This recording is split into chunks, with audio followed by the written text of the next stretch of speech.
Hola, soy Mario Limón y les doy la bienvenida a otro momento de cordura.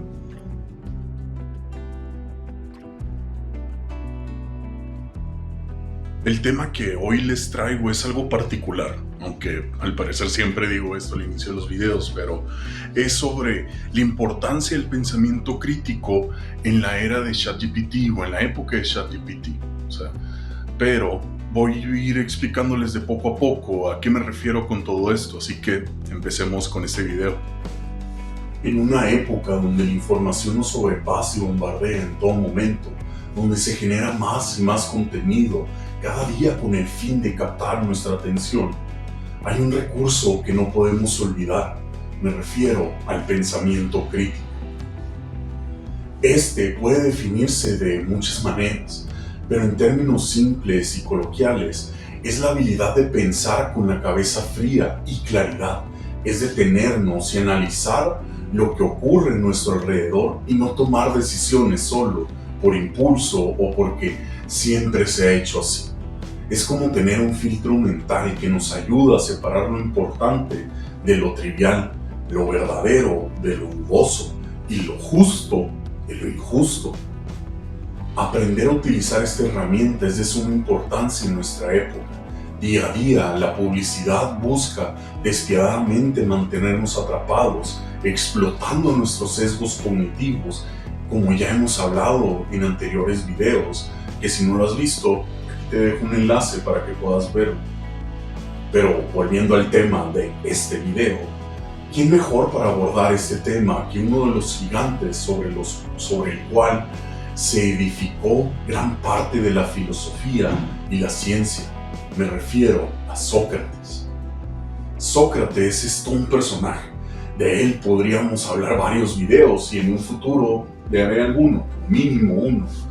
Pero hoy centrémonos en una de las herramientas que más utilizó y enseñó a sus escuchas en la antigua Atenas, el método socrático. Este enfoque no buscaba dar respuestas, sino dar a luz ideas a través del diálogo. Se puede resumir en estos 4 puntos. Primero, cuestionar creencias comunes mediante preguntas abiertas. Segundo, identificar contradicciones del pensamiento del interlocutor. Tercero, fomentar el autoconocimiento y la humildad intelectual. De ahí el famoso "yo solo sé que no sé nada". Y cuarto, guiar a la verdad por medio del diálogo en lugar de imponerla. Con todo esto, estos puntos, él lo utilizaba porque es, digamos, de una manera que iba dejando migajitas de pan, semillitas que si el interlocutor tenía los oídos bien abiertos, iba siguiendo, iba cayendo en este entendimiento mediante las preguntas que él iba estableciendo, que quizá lo que él daba por sentado como conocimiento, en realidad no sabía. Por eso esa famosa frase de yo solo sé que no sé nada. No es literal de que Sócrates era un idiota que no conocía nada. Más bien, era un humilde idiota. Era alguien que entendía que por más que conocía, él desconocía. Que fue algo en toda esta aventura que tuvo cuando le dijeron esa profecía, esa adivinación del oráculo de Delfos, que decían que no había hombre más inteligente, más sabio que Sócrates. Ahí Sócrates dudó, porque dijo, ¿cómo yo, si soy un idiota, cómo voy a ser el más sabio de todos? Así que fue ir viajando con diferentes personas a preguntar a gente que sí se le consideraba un sabio, y ahí es donde se dio cuenta de esto, que en realidad todos esos que se toman como sabios daban por sentado su conocimiento y por ya asumirse como sabios, no tenían los oídos abiertos ni los sentidos activados para poder aprender lo que la vida les daba en su cotidianidad. Por eso Sócrates hacía esta afirmación, que a diferencia de otros sabios o lo que la gente determinaba como sabio, él solo sabía que no sabía nada. Retomando el punto, Con todo esto, esta serie de preguntas y estos pasos, por decir así, Sócrates buscaba que sus escuchas o con quien dialogara pudiera discernir entre el verdadero conocimiento y una idea o una creencia que los alejaba de la verdad o la virtud. A muchos atenienses no les agradaba esto, o sea, que llegara alguien y los empezara a cuestionar, pero otros lo agradecían porque con esa pequeña plática se volvían conscientes de su ignorancia y podían reaprender aquello que ya daban por sentado. Al así, poniendo un ejemplo, un herrero al hablar con Sócrates y al establecerle todo el diálogo de todo lo que conocía, Sócrates, al hacer una serie de preguntas, llegaba al entendimiento que en realidad el herrero aún no era un maestro herrero, que aún desconocía muchas cosas y que justo esa abertura era lo que lo podía volver un verdadero maestro herrero, un verdadero sabio de la herrería, y le dejaba la puerta abierta al conocimiento, le daba una oportunidad de poder aprender eso que tanto ama y a lo que le ha dedicado su vida. Otro pensador fundamental de la historia del pensamiento crítico es René Descartes, quien siglos después de Sócrates retomó la duda como punto de partida de la búsqueda del conocimiento. En su obra Meditaciones en la Metafísica, Descartes propone dudar de todo aquello que no puede demostrarse con absoluta certeza. Esta duda metódica lo llevó a su famosa conclusión: pienso, luego existo, cogito ergo sum. Pienso y por lo tanto existo, porque puedo dudar de mil cosas, pero no puedo dudar de que estoy dudando, no puedo dudar de que tengo un pensamiento. Por eso llegó a esta conclusión de pienso y por lo tanto existo. Porque imagínense tener ese mal viaje de por semanas y días de preguntarse: ¿qué es real? ¿Soy real? ¿Qué cosa en la vida puede ser real? Pero luego, después de tanto pensar, llegar a esa conclusión de es cierto, estoy pensando y por lo tanto eso es lo que puedo decir, o por lo que puedo decir más bien de que existo, porque si no existiera, ¿cómo fuera que estoy pensando? ¿Cómo fuera que se establecen estas dudas? Para Descartes, el pensamiento era la única base segura por la cual o desde la cual reconstruir el conocimiento. Así como Sócrates buscaba verdades a través del diálogo, Descartes buscaba certezas a través del método racional, dejando en claro que el pensamiento crítico no consiste solo en desconfiar, sino en tener fundamentos sólidos para creer. En su obra El discurso del método, en particular, René Descartes propone un sistema riguroso para guiar el pensamiento y evitar errores. Su método consta de 4 reglas fundamentales: no aceptar nada como verdadero, nada que no sea evidente, dividir los problemas en partes manejables, en partes más pequeñas y digeribles. Tercero, ordenar los pensamientos de los más simples a los más complejos. Y cuarto, hacer revisiones completas para estar seguros de no omitir nada. Que son 4 pasos que se dicen muy sencillos, pero aplicarlos en el día a día es el verdadero reto. El no quedarnos con información y darla por sentada, sino atravesarla por un discurso, por una metodología que Descartes planteaba en el discurso del método. Pero creo que ahí vamos a empezar a abordar un poco de cómo en el presente se ha empezado a hablar de estos temas, de un nuevo, por decir así, una nueva metodología, pero que en realidad no es nueva, siempre ha estado ahí, pero la proponen, la aman. Este enfoque racionalista no solo promueve la claridad y la precisión, sino también formar la base de lo que hoy reconocemos como pensamiento crítico. Al igual que Sócrates, Descartes reconoce la importancia de cuestionar, pero lo hace desde una estructura lógica que busca construir el conocimiento paso a paso, mostrando que pensar críticamente implica un método disciplinado. Hoy Damos por sentado el conocimiento debido al fácil acceso a la información. Sin embargo, esta información no necesariamente es verdadera, pero la afirmamos como tal. Nace en nosotros una gran pregunta y la ahogamos con una respuesta de ChatGPT o Google. No indagamos, no corroboramos esa información y nos damos por satisfechos con la falacia que recibimos. Debemos aprender a dudar, a cuestionar la respuesta que se nos da y no creer por simple autoridad o porque una base de datos lo está afirmando. Esto no surgió con la IA. Ya antes fuimos otorgando ese poder con la ayuda de nuestra incapacidad de sostener la atención, consecuencia del uso excesivo de redes sociales. Con eso se completó o fue el moño que adorna este regalo de la ignorancia. El deseo de aprender, de emprender un viaje hacia el conocimiento verdadero, fue devorado por la pereza. Pero todo esto no es más que un papel de estaño.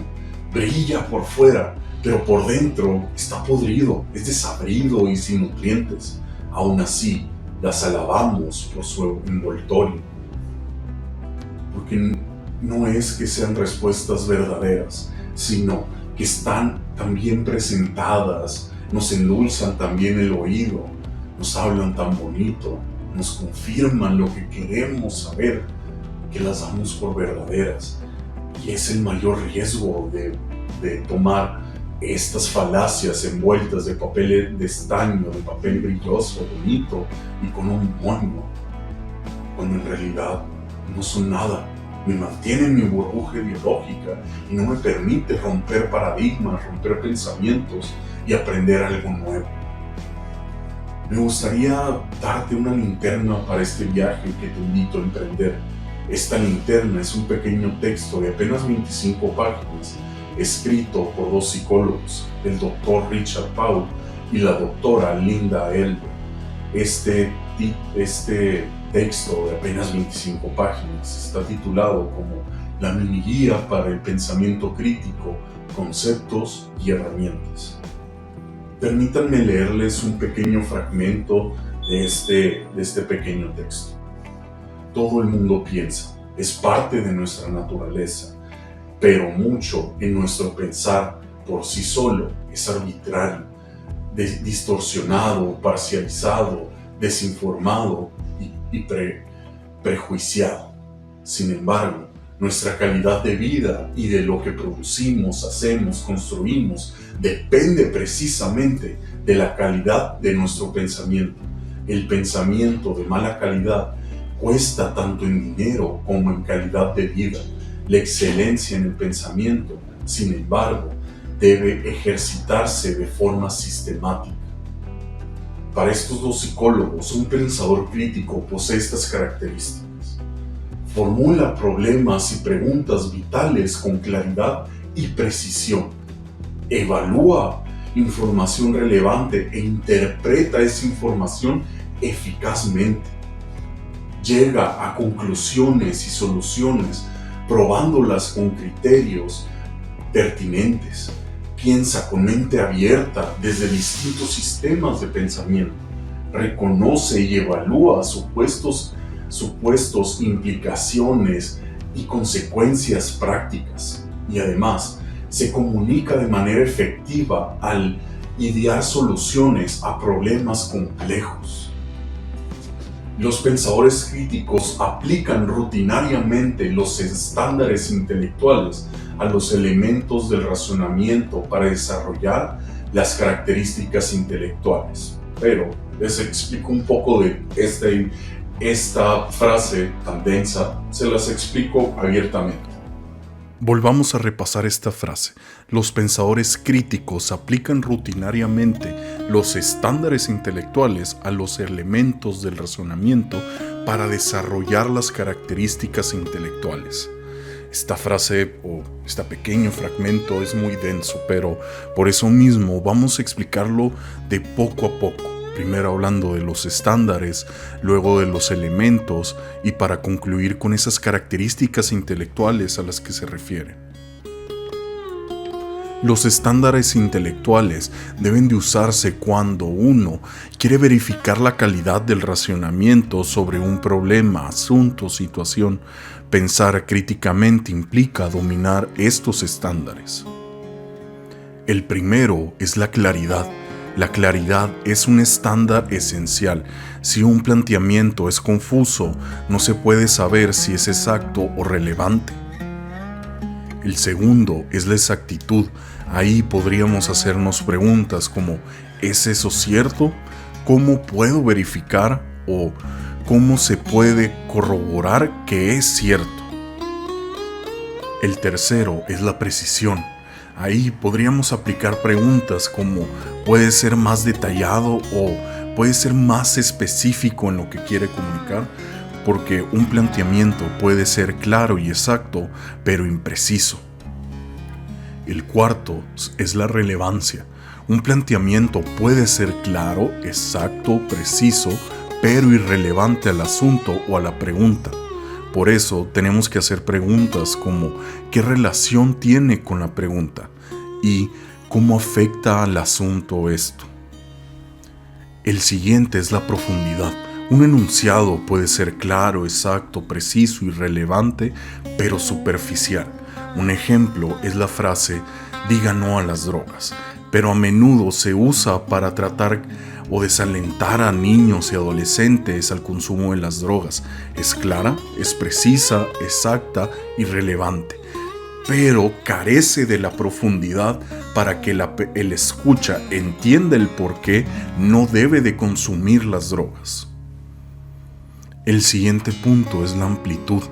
Una línea de razonamiento puede ser clara, exacta, precisa, relevante y profunda, pero carecer de amplitud. Por ejemplo, un argumento desde un punto de vista conservador o liberal que profundice en un asunto, pero se limite a solo su lado, a solo la información que conviene a mi línea de pensamiento. El siguiente estándar es la lógica. Cuando pensamos, ordenamos una serie de ideas. Cuando las ideas combinadas se apoyan entre sí y tienen sentido, el pensamiento es lógico. Cuando las ideas combinadas no se apoyan entre sí, se contradicen o sencillamente no tiene sentido, es que no hay una lógica. Por eso tenemos que atravesar y utilizar preguntas como ¿tendrá esto lógica? ¿Se depende de lo que se dijo o por qué? Un simple por qué es una manera muy sencilla de ver la lógica detrás de un argumento. Ahora que entendemos o conocemos estos estándares, tenemos que ver en dónde se aplican o dónde debemos de aplicarlos, como mencionamos en la frase, que los estándares intelectuales deben de aplicarse rutinariamente a los elementos del razonamiento. Pero, ¿qué son estos elementos? Vamos hablando de uno en uno para que podamos o que quede un poco más claro. Los elementos del pensamiento son los siguientes: las implicaciones y consecuencias, o sea, conocer qué implica y a qué conlleva o qué consecuencia voy a cargar por llevar a cabo este acto o esta idea.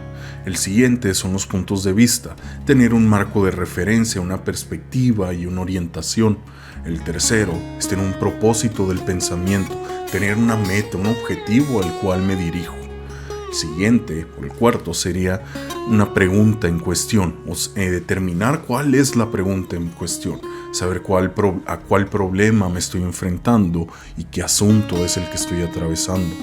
El quinto serían los supuestos, que vendrían a ser presuposiciones de lo que se acepta como dado. Por eso es muy importante pasar por estos estándares a estos puntos, más que nada a este quinto que son los supuestos. El siguiente son los conceptos, las teorías, definiciones, axiomas, leyes, principios y modelos. El séptimo serían las interpretaciones e inferencias, o sea, las conclusiones y soluciones a los que llego. Saber que la interpretación que estoy dando ha pasado por estos estándares que comentábamos anteriormente. Y por último, es la información, son los datos, hechos, observaciones y experiencias Cada uno de estos 8 que les he comentado tienen que pasar por estos estándares, pasar por la claridad, la exactitud, la precisión, la relevancia, la profundidad y por último la importancia. Ok, ya conocemos los estándares, conocemos los elementos, o sea, qué estándares se deben aplicar a qué elementos dentro del pensamiento crítico, pero ¿a dónde nos lleva? Para estos autores nos dotan o terminamos pudiendo germinar, disfrutando algunas características intelectuales como las siguientes. Para que todo esto pueda ir quedando un poco más claro, acompañemos la característica intelectual con su contraparte para ver con estas comparaciones que quede un poco más claro a lo que quiero llegar. La primera es la humildad intelectual, que su contraparte vendría siendo la arrogancia intelectual. Esto nos remonta a lo que fuimos platicando hace un rato con Sócrates, partir de este punto de ignorancia, porque si tú llegas con una arrogancia a una plática, todos los argumentos que quizá pudieran nutrirte se escaparán, te darán en la cara, pero nunca van a entrar en tu mente. Por eso tenemos que partir de una humildad, de creer que no sé nada, porque solo con ese pensamiento puedo llegar con las manos abiertas a una plática, una charla, un libro, a lo que sea, y salir nutrido de él. El siguiente punto es la entereza intelectual, pero para que sea más sencillo de entender esto, vamos a utilizar la palabra integridad intelectual, que su contraparte sería la cobardía intelectual.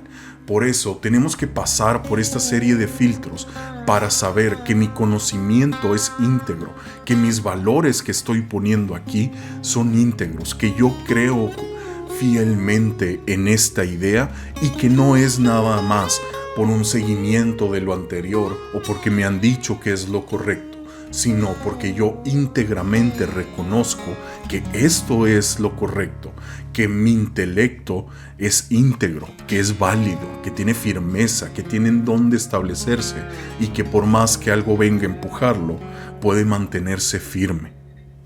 El siguiente punto es la empatía intelectual, que su contraparte sería la estrechez intelectual.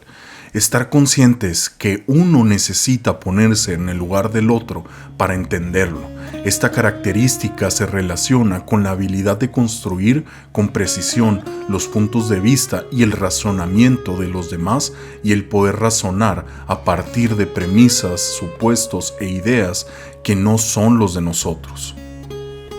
El cuarto punto sería la autonomía intelectual y su contraparte, la conformidad intelectual. Dominar de forma racional los valores y las creencias que uno tiene y las inferencias que uno hace dentro del concepto del pensamiento crítico, lo ideal es que uno aprenda a pensar por sí mismo, a dominar un proceso mental de razonamiento. Implica un compromiso de analizar y evaluar las creencias tomando como punto de partida la razón y la evidencia. Significa cuestionar cuando la razón dice que hay que cuestionar, creer cuando la razón dice que hay que creer y conformarse cuando así lo dice la razón. El siguiente sería la perseveración intelectual y su contraparte vendría siendo la pereza intelectual. A este punto a lo que se refiere es que debemos de seguir emprendiendo el viaje del conocimiento. No ser perezosos y decir, bueno, ya me dio esta respuesta, la voy a dar por bien vista. No, seguir y aplicar todos estos estándares a las cosas que estoy leyendo y investigando. Continuar perseverante ante la incertidumbre, ante la duda. O sea, no quedarnos con la duda y que la duda no sea vencida y devorada por la pereza, como ya había comentado.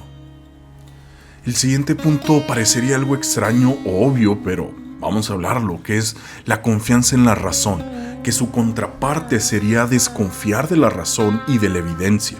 Uno debe de atenerse a la evidencia que uno está viendo y también ponerla a prueba, pero nunca dudando o desconfiando de ella.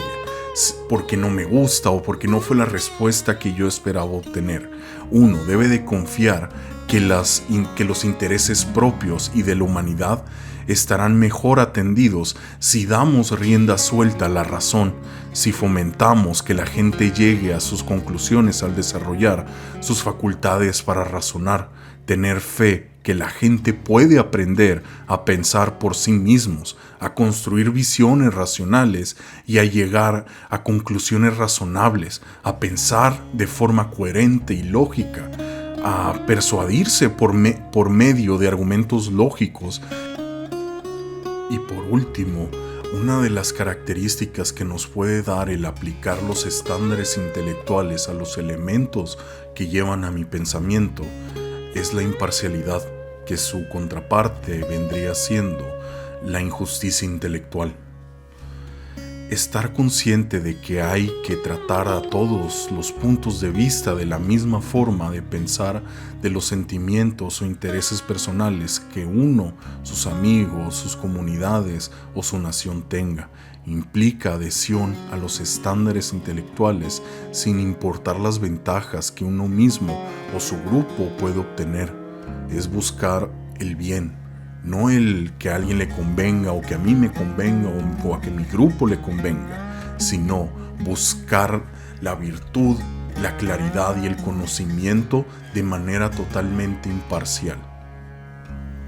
Ahora que hemos repasado todos estos puntos, quizá esta frase ya pueda ser mejor entendida, que los pensadores críticos aplican rutinariamente los estándares intelectuales a los elementos del razonamiento para desarrollar características intelectuales. O sea, ya reconozco que hay estándares, que hay una serie de pasos o de preguntas que puedo aplicarme, preguntarle al otro o en lo que estoy leyendo para poder llegar a un mejor entendimiento. Y que estos estándares deben de aplicarse a estos elementos, que no tomarlos solo por donde vienen, sino el hacer esa pregunta, si lo que estoy viendo, este elemento que estoy adquiriendo, es lógico, tiene relevancia, es amplio, es imparcial, y al final, después de haber entendido todos estos elementos, pasarlos por los filtros de los estándares, te dota de algunas habilidades, como mencionábamos ahorita, estas características intelectuales, que te vuelves un inteligente humilde como Sócrates, que reconocía que no sabía nada, que te vuelves perseverante en la intelectualidad, que la buscas a pesar del cansancio, que eres confiado en la razón,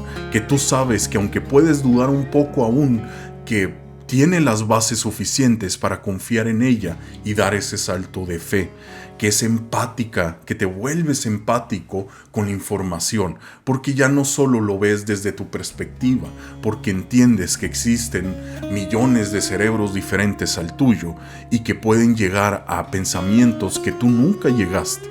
También a tener una integridad, el ser íntegro con uno mismo, el no buscar el beneficio, sino esta virtud, porque entender que el conocimiento, o de una manera, de una analogía, el conocimiento y la razón es como el sol, ilumina a todos, pero sí, va a haber gente que va a buscar ponerse una sombrilla y unas gafas de sol porque no son capaces de disfrutar estos rayos de sol, pero que tanto tú sí eres capaz de disfrutar estos rayos de sol, de esta iluminación que te da el aprender algo nuevo. Sé que quizá nos pusimos un poco profundos, pero vamos continuando con este ensayo, que aún hay algunas cosas que platicar. Además de lo que ya habíamos planteado y platicado, proponen un proceso gradual de desarrollo del pensamiento crítico, o por decir así, 6 niveles que ellos plantean.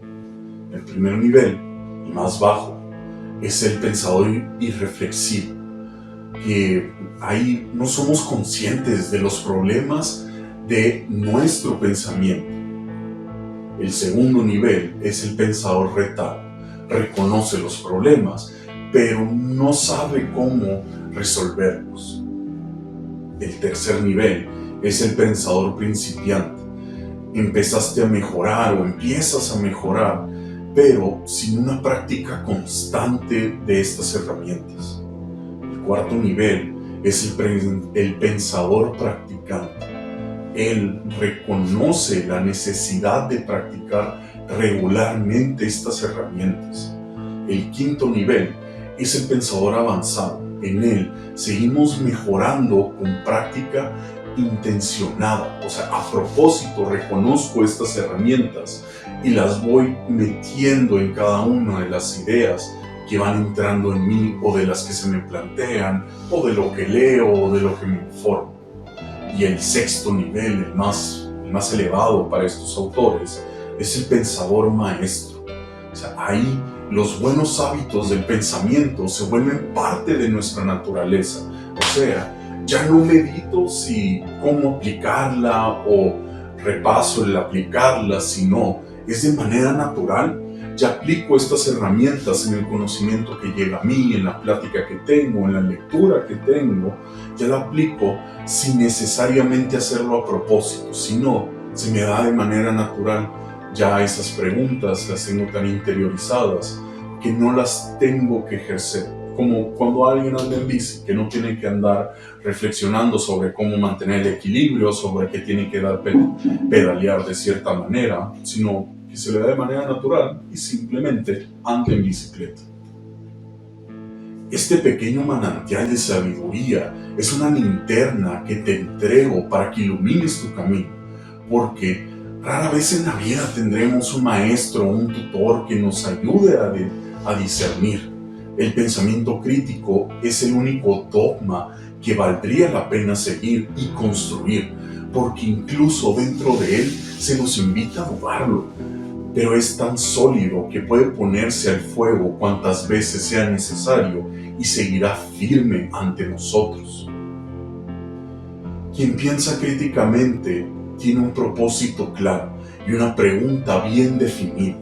Cuestiona la información, las conclusiones y los puntos de vista. Se esfuerza por ser claro, exacto, preciso y relevante. Busca profundizar con lógica e imparcialidad. Aplica estas habilidades cuando lee, escribe, habla y escucha, ya sea al estudiar historia, ciencia, filosofía o en su vida personal y profesional. Con todo esto, no busco satanizar a la inteligencia artificial.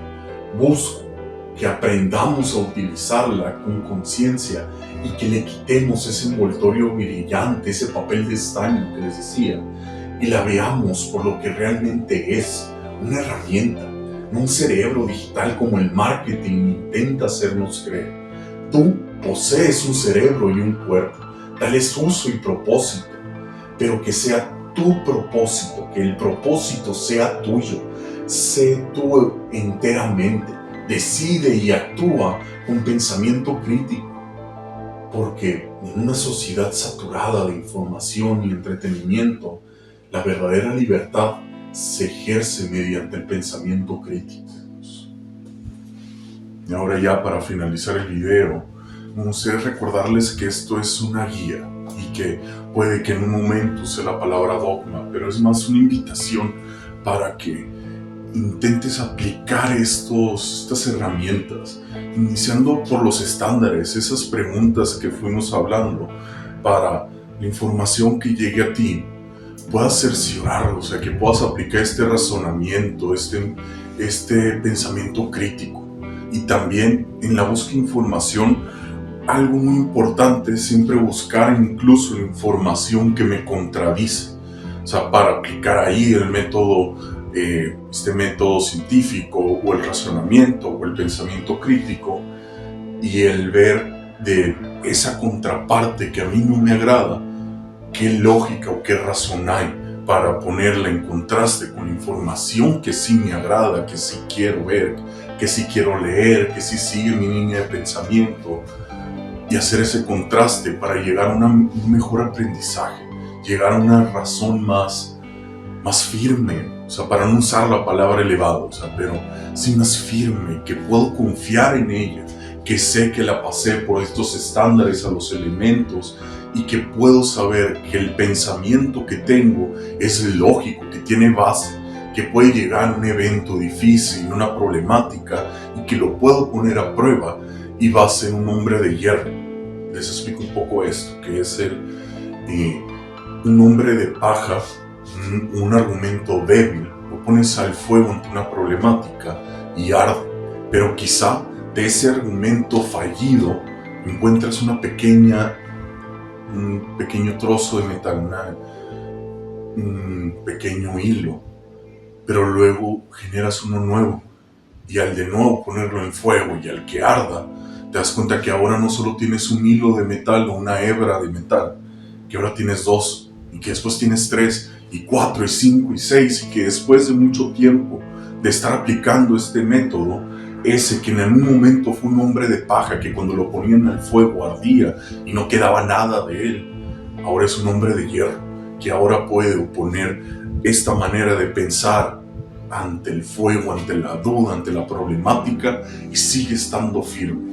Al final, no es como que en este video vayan a encontrar la iluminación perfecta, pero como les digo, es una pequeña linterna para que ilumines un poco tu andar por la vida, para que puedas aplicarla, porque como decía al inicio del video, rara vez vas a tener un maestro que te guíe o que te diga, vas a tener a tu terapeuta que te diga eso es lo correcto de hacer, cuando en realidad los terapeutas no decimos qué es lo correcto que deberías de hacer.